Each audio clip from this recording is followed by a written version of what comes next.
Hello there you guys, welcome to one of my videos. Solskjaer is willing to sell 7 players in January, including Anthony Martial and Donny van de Beek. Now, Manchester United must sell Martial because he's not good enough to represent the club. Don't forget Martial rejected the chance to join Lyon on loan on deadline day. But before the start of the season, it said Solskjaer refused to sell Anthony Martial, as he remains part of his plans for this season. Martial has been at Manchester United for 6 years. He's got 3 years left on his contract and he receives £200,000 a week. Martial has scored 78 goals for Man United in all competitions. We got him in a deal worth 58 million from Monaco back in 2015. He's had 2 good seasons at Man United. Last season he was out with a knee injury for a while. And yeah, Donny van de Beek has to go because he's not getting enough game time at Man United. Donny van de Beek did start the game against Young Boys, but he got taken off at half time, and he shouldn't have been taken off because Donny van de Beek was our best player in the first half of that game. Paul Ince has said that Donny van de Beek has absolutely no chance of staying at Manchester United. Prior to the Young Boys game, Solskjaer said Donny van de Beek has been working hard to get into the team. The other week, Solskjaer said he's prepared to play Donny van de Beek in a 2-man midfield. And Solskjaer hints at a new role for Donny van de Beek this term.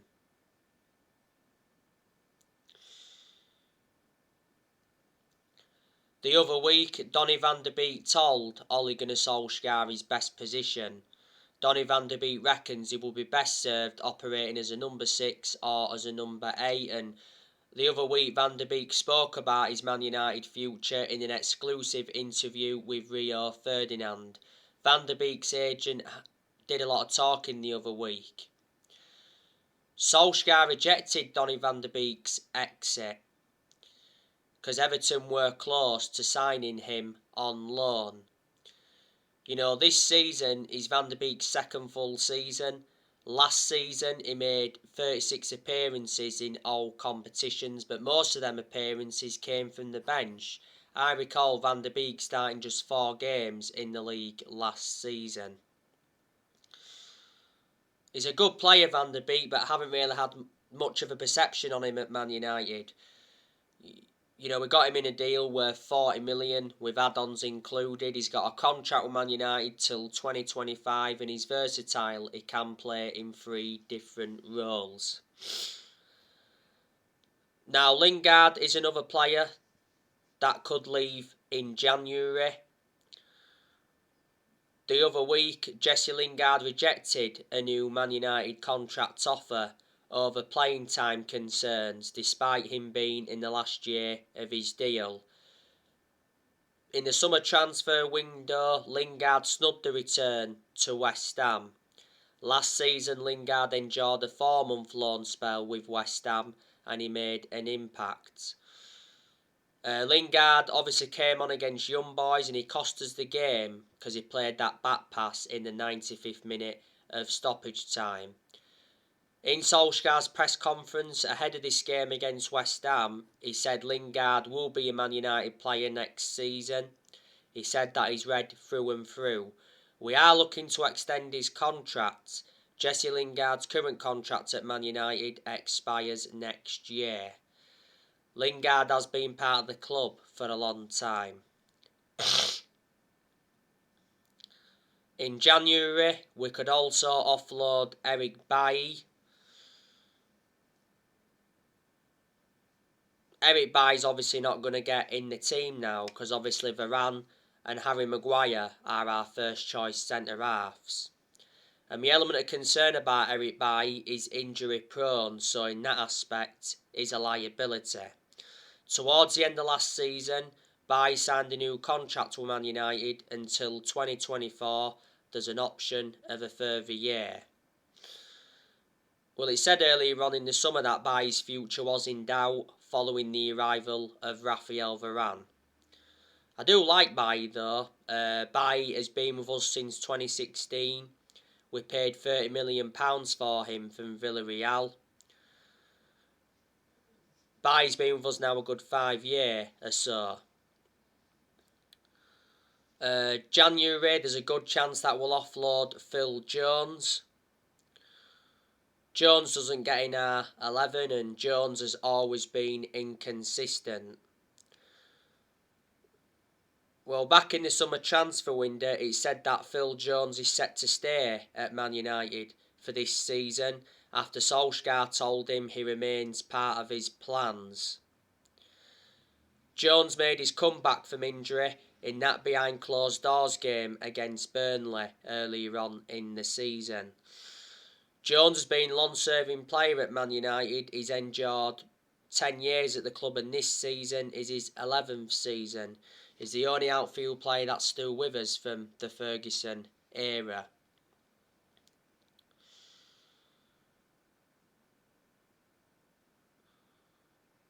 Alex Telles, there's a good chance that we're going to offload him in January.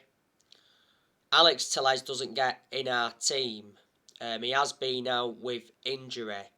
This season is Alex Telles' second full season at Man United. We got him in a deal worth $15.4 million from Porto. You know, when we got Telles, I expected him to be our first choice left back, but then obviously when we brought Telles in, we got the best out of Luke Shaw. The reason we brought Telles in was to provide competition for Luke Shaw. And Diego Dalot.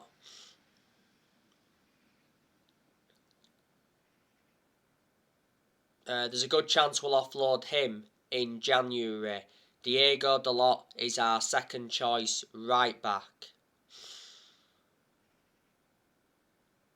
I wanted him to leave in this year's summer transfer window, but he didn't. Well, obviously, towards the end of the summer transfer window, it did say that Diego Dalot is very likely to stay at Man United. When the summer transfer window was open, it said Borussia Dortmund were in advanced talks with Man United to sign Diego Dalot. Borussia Dortmund were interested in a loan with an option to buy next summer. And 2 other clubs were in for him. Dalot has been at Manchester United for like 3 years now. We got him for 19 million from Porto, and Dalot has got a contract with the club until 2023.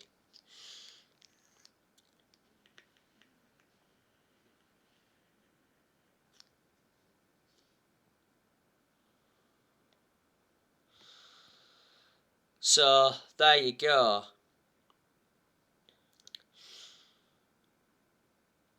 Recently, I gave you the news on Bruno Fernandes. Bruno Fernandes is close to signing a new 5-year contract at Man United worth £250,000 a week, with the signing of Cristiano Ronaldo.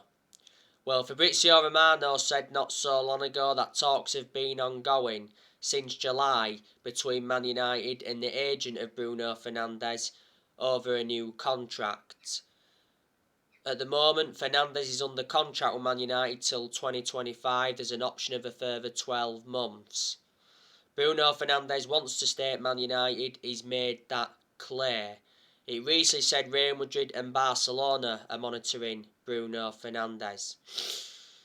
Fernandes is one of our best players and he's one of the best signings we've made since Ferguson retired. In most of his games at Man United he's been very consistent, but there's also been quite a few games where he's looked off the pace, but we have overplayed him. He more or less starts every game, doesn't he? Bruno Fernandes has been at Man United now for almost 2 years. Last season he won Player of the Year and he's won Player of the Month quite a few times, reflecting on his good performances.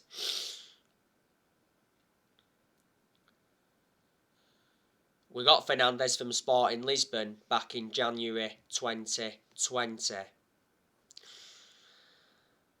And there's been good news coming out regarding Marcus Rashford. Recently, Marcus Rashford was sharp in training after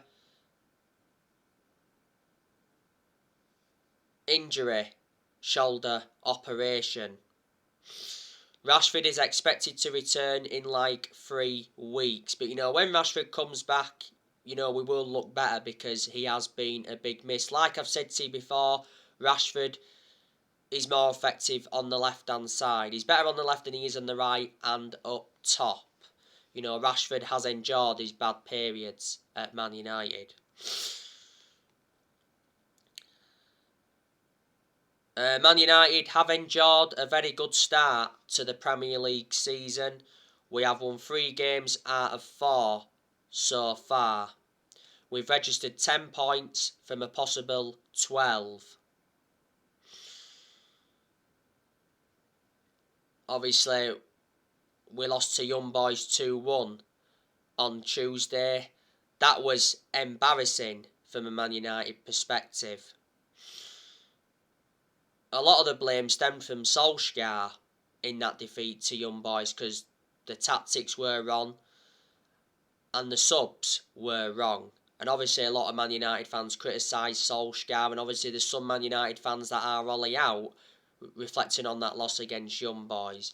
But hopefully in the game today against West Ham, we can respond to that embarrassment against Young Boys.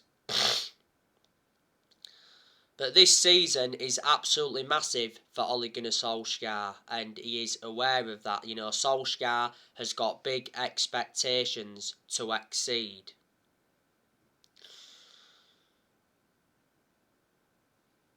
This season is Solskjaer's 3rd full season as Man United manager. Solskjaer has to win a trophy this season to basically save his job.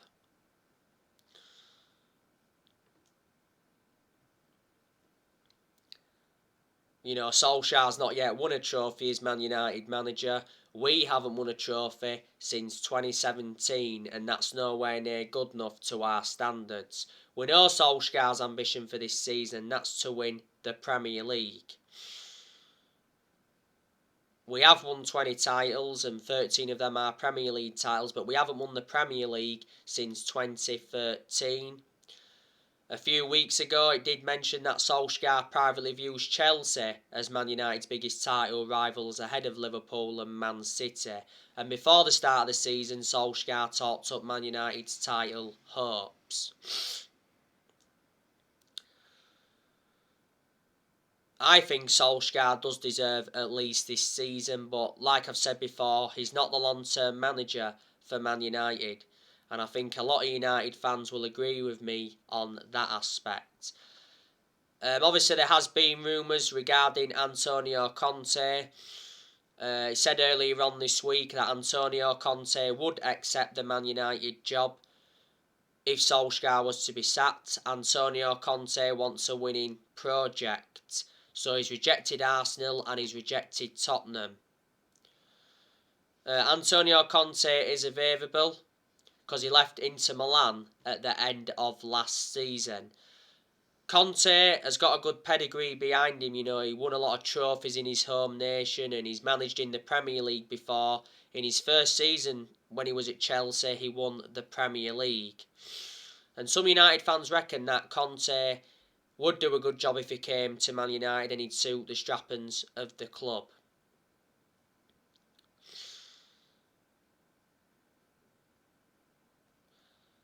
So there, and before the start of the season, Solskjaer signed a new contract with the club until 2024. There's an option of a further year, and we certainly made a mistake giving Solskjaer that new contract because he won't see out that new contract. I've told you my 2 biggest concerns about Solskjaer is that he hasn't got a proven pedigree as a manager. And his decision-making concerns me because analysing the vast majority of the games he's managed at Man United, he's been tactically naive. There has been some games where he's showed tactical flexibility, but he's got to do that persistently.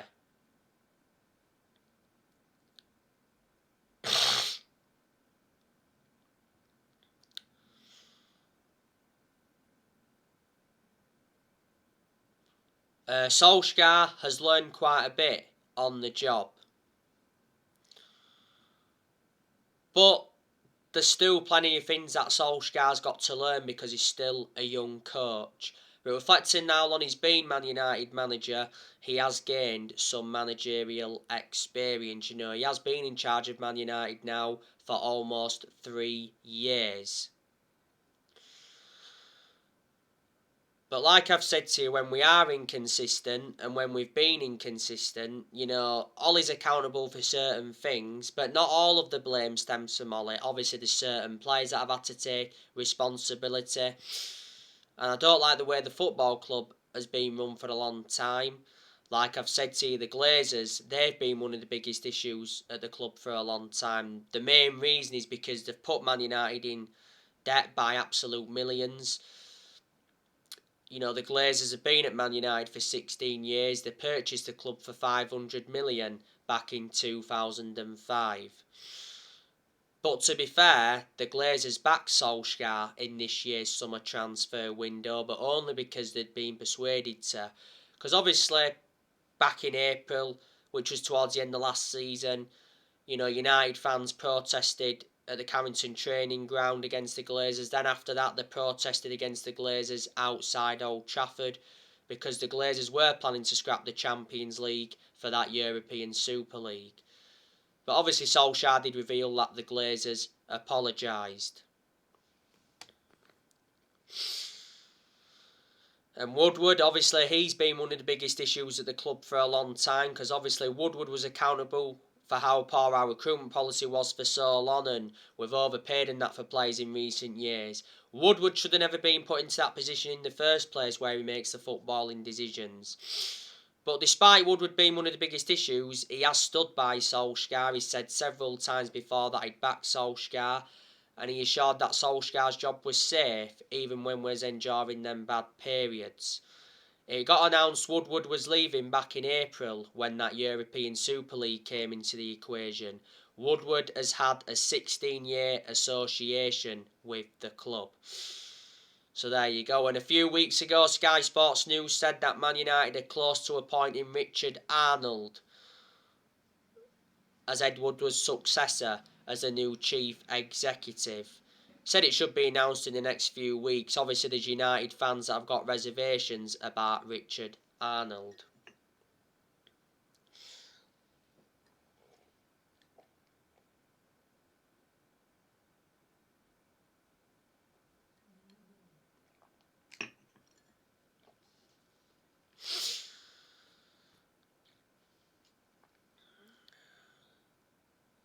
But you know what? Man United enjoyed a very good summer transfer window this year. One of the best transfer windows we've enjoyed for such a long time. You know, in this year's summer transfer window, we made 4 signings. We brought Tom Heaton in on a free from Villa, brought Jadon Sancho in from Borussia Dortmund, brought Varane in from Real Madrid, and re-signed Cristiano Ronaldo after 12 years.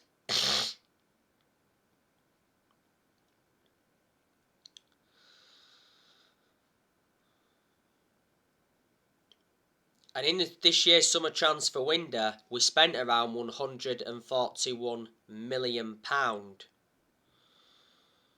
And this year's summer transfer window, Solskjaer received the backing he deserved, which was good. Like I said to you, our owners, the Glazers, backed him. John Murtough backed him.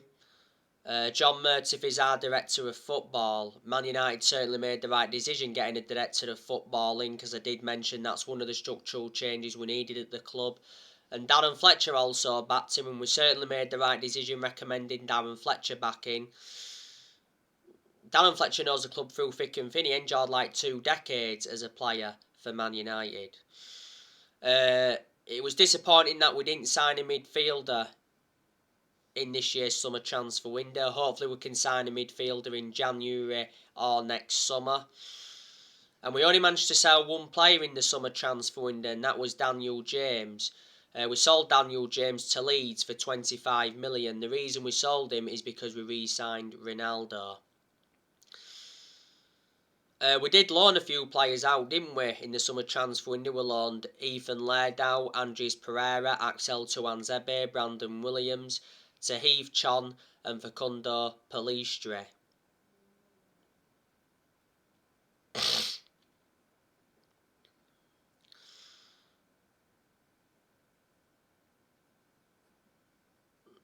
But you know what?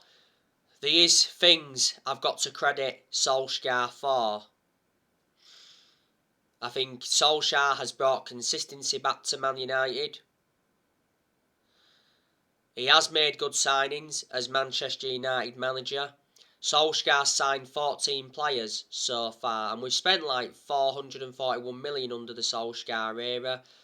Solskjaer's also got rid of a lot of players since he's come in, which he knew he had to do. I like the way Solskjaer develops the youth. Solskjaer has more or less given everybody their chances to express themselves, including the young players, like he sure he would do when he got appointed in as Man United manager. You can see that progress has been made under Ollie because he's got us to semi-finals. He got us to 3 semis in his first full season, got us to the EFL semi-final last season. He got us to the Europa League final last season. That was his first major final as Man United manager. And he got us to the FA Cup quarter-final last season. So there you go. Last season he got us a second place finish, and in his first full season got us a third place finish. But in general, I think Solskjaer has done a good job to say the current squad he was left with when he got appointed in as Man United manager, because he was inheriting a lot of deadwood. I didn't expect Solskjaer to do as well as he has done, so in that aspect I'm shocked. But I have criticised Solskjaer a lot during his managerial tenure at Man United.